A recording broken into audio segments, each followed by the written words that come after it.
go.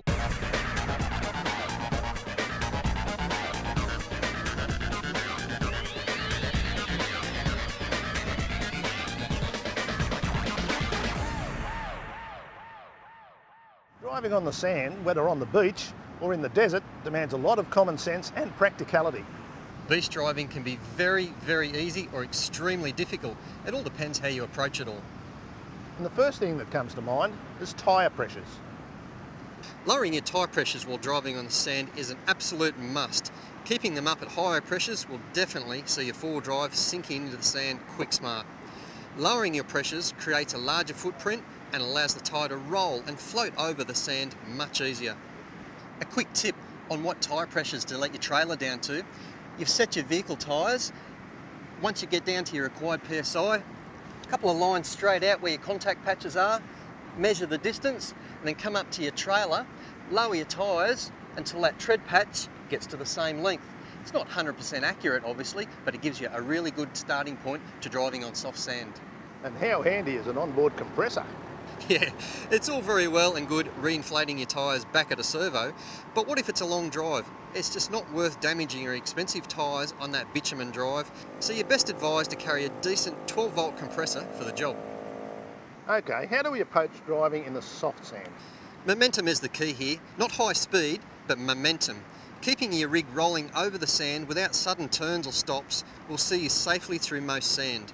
The deeper and softer the sand gets, the more right foot you'll need to keep the momentum up. And what about gears? Auto drivers have got it pretty easy, but still, using the manual changes in your auto box will help your four-wheel drive get through the sand. Manual gearbox users are best at keeping to a lower gear so there's plenty of power on tap should you need it. Be sure to change down sooner rather than later so you don't lose too much momentum, and quick change to the go with a slow release on the clutch so you're not putting too much shock loading through your driveline. When it comes to beaches, care needs to be taken at the access points. Most beach access points are easy in one direction and harder in the other. Yep, downhill is the easy way on or off a beach, but driving the soft, cut-up tracks is often the place most people get stuck. Try sitting back and watch others before you attempt it if you're not sure. What about general beach driving and other vehicles? Most beaches have speed limits, so be sure to adhere to them. Most road laws are also applicable, especially drink driving. You've been warned. It's courtesy to use your blinkers when approaching another four-wheel drive on the beach.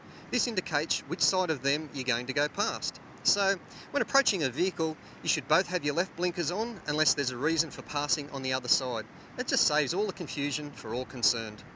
And do watch out for pedestrians. They have right of way and often can't even hear you over the roar of the ocean. Be extra mindful of kids. They're out there having fun, don't forget, and just as likely to run out in front of you and chase a seagull or go jumping into the water. And the swash zone is a trap for unwary drivers. As much as the TV adverts show four-wheel drive splashing through the salt water, just don't do it unless you're happy to end up with a rusty hulk in a very, very short time. As a fisher, the most important thing is tides, and this is vitally important to beach drivers. You should always know the tide times and whether you're driving on an incoming or an outgoing tide. Driving on the harder packed sand is easier and you use bucket loads less fuel than slogging it out in the softer stuff up high. At high tide, you'll have no choice. Either you'll have to battle the soft sand, or some beaches simply can't be driven until a tide drops. And many beaches stipulate only driving a few hours before and after low tide as a safety measure. And all that salt needs to be got rid of. As careful as you are about driving on the beach and keeping out of the water, it's just inevitable that you'll get a bit of spray thrown up underneath from wet sand, plus the spray in the air. A quick spray down when you get home is great long-term insurance. Driving on the beach can be a little tricky, but with a lot of common sense you'll get through. And for the fishers, that may mean a nice feed of fish at the end of the day. And I reckon there might be one just over here. Come on, Mark. Let's give it a go, eh?